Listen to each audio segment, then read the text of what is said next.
Assalamualaikum rahmatullahi wa barakatuh guys. It is Nafeesa Fiaz here and you are watching the Psych EXAM Series.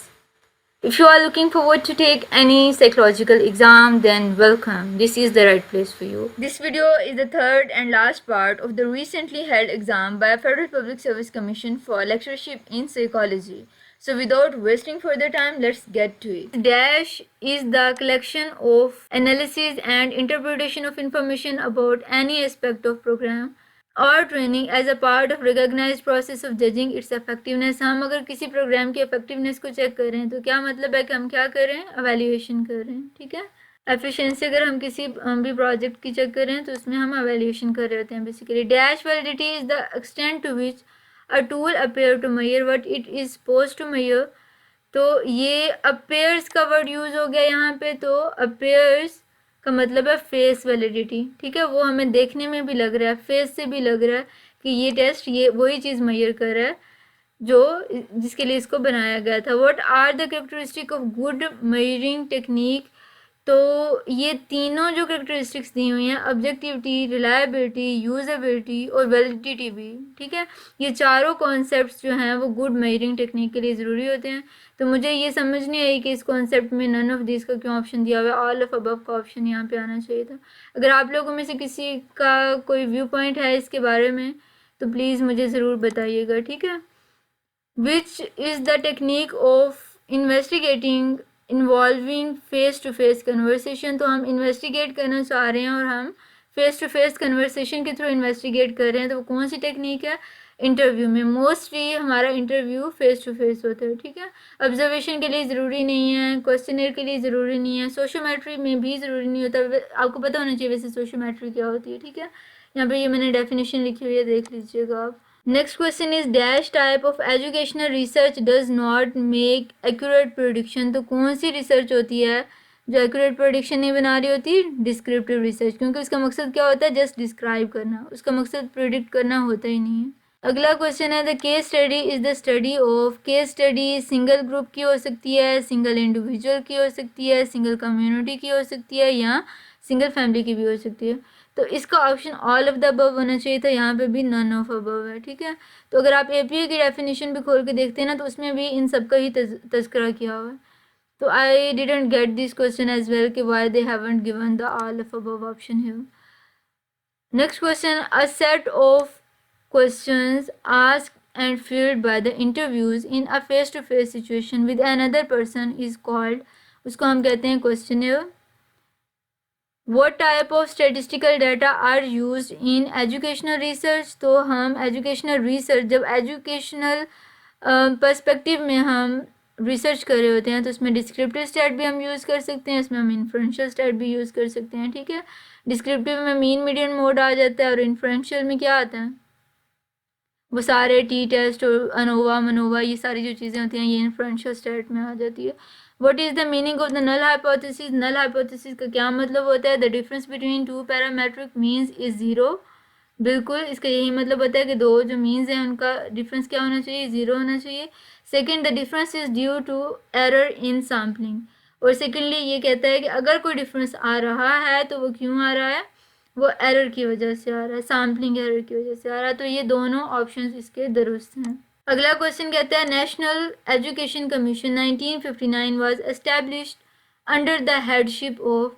1959 में जो educational commission को establish किया गया था उसके हेड कौन थे, एसएम शरीफ। ठीक है, और इसके बारे में मज़ीद कुछ चीज़ें हैं जिनका आपको पता होना चाहिए, मैंने कुछ लिख दी हैं यहाँ पे। अयूब खान का दौर था वो और उन्होंने न्यू एजुकेशनल पॉलिसी को इंट्रोड्यूस करवाया था। ठीक है, नेक्स्ट क्वेश्चन हमारे पास क्या है, who is responsible for accreditation of teacher education in Pakistan.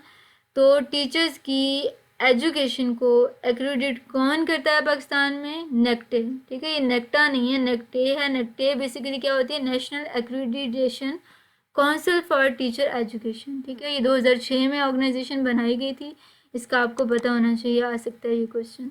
Next question is national education policy 1970 was headed by. 1970 की जो एजुकेशन पॉलिसी है उसके हेड कौन थे, तो इनमें से फजलुर रहमान, एसएम शरीफ, नूर खान, इनमें से कोई भी नहीं थे। Abdul Hafeez Pirzada was the head of 1917 national education policy. Okay, तो इसका आंसर होगा none of these. Next question is private educational institutions were nationalised under. तो 1970s के राउंड अबाउट जितने भी प्राइवेट एजुकेशनल इंस्टीट्यूशंस थे उन सबको गवर्नमेंट के अंडर ले लिया गया था। तो ये किस एजुकेशनल कॉन्फ्रेंस के अंडर हुआ था? नेशनल एजुकेशन कमीशन के अंडर हुआ था? नेशनल एजुकेशन पॉलिसी के अंडर हुआ था? या नन ऑफ दिस? तो इसका आंसर होगा none of this, because privatisation की गई थी मार्शल लॉ रेगुलेशन 118 के अंडर। ठीक है, ये मैंने यहाँ पे लिखा हुआ है इसके बारे में। Next question is under national education policy 1972 free education was recommended up to class. तो 1972 की एजुकेशन पॉलिसी के अकॉर्डिंग 10वीं क्लास तक के बच्चों के लिए एजुकेशन को फ्री और यूनिवर्सल कर दिया गया था। ठीक है, तो इसका आंसर क्या होगा? 10। नेक्स्ट क्वेश्चन क्या कहता है? Open university was establish under the policy. तो 1972 की पॉलिसी के अंडर ओपन यूनिवर्सिटी को एस्टैब्लिश किया गया था हमारे मुल्क में। ओपन यूनिवर्सिटी कौन सी वाला? इलामा इकबाल ओपन यूनिवर्सिटी। ठीक है। The focus of national education policy 1978 was on. तो क्या वो नेशनल एजुकेशन पॉलिसी का बेसिक फोकस क्या था? Islamic values. वो ज़ियाउल हक का टाइम था तो ज़ाहिर है इस्लामिक वैल्यूज़ के ऊपर तो बहुत ज़्यादा एम्फसाइज उस टाइम पे किया गया था। उसके अलावा आइडियोलॉजी ऑफ पाकिस्तान के ऊपर भी काफ़ी फोकस था हमारी एजुकेशन पॉलिसी का 1978 में। ठीक है, both A and B would be the answer here. If counselling service is to gain understanding of oneself, follow up is to. तो यहाँ पे वो कह रहे हैं कि अगर काउंसलिंग सर्विस में अंडरस्टैंडिंग गेन की जाती है तो फॉलो अप सर्विस में क्या किया जाता है? इसमें बेसिकली इम्प्रूव किया जाता है एजुकेशनल प्रोग्राम को। तो यहाँ पे इम्प्रूविंग का वर्ड कहाँ पे है? इंडिकेट वर्ड प्रोग्राम में भी इम्प्रूव। तो जब हम फॉलो अप करते हैं और हमें पता चलता है फॉलो अप करने से कि यहाँ पे प्रॉब्लम एग्जिस्ट कर रहा है अभी भी, तो उसके नतीजे में हम क्या करेंगे? इम्प्रूवमेंट लेके आएंगे। In a class, there are children who usually get out of social circle. How do you describe these children? ठीक है, सोशिएबल टाइप होते हैं, लाइक वो अपने आप को दूर कर लेते हैं सोशल सर्कल से, तो वो सोशिएबल हो सकते हैं? नो। फ्रेंडली हो सकते हैं? नहीं। Welcome type? नो।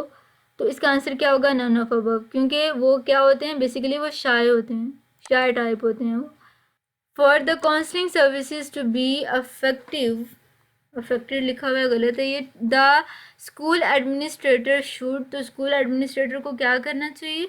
अगर उसने अफेक्टिव बनाना है काउंसलिंग सर्विसेज को तो जाहिर है वो एक कम्पिटेंट काउंसलर को हायर करेगा। यहाँ पे कंप्लीट का वर्ड यूज़ किया हुआ है, पेपर में ऐसे ही लिखा हुआ था तो मैंने लिख दिया, लेकिन यहाँ पे कम्पिटिटिव वर्ड ज़्यादा बेहतर है। What is the ultimate aim of counseling for the individual to attain? तो रिसेंटमेंट, देखें अब काउंसलिंग हम कर रहे हैं और काउंसलिंग का मकसद रिसेंटमेंट तो होने से रहा।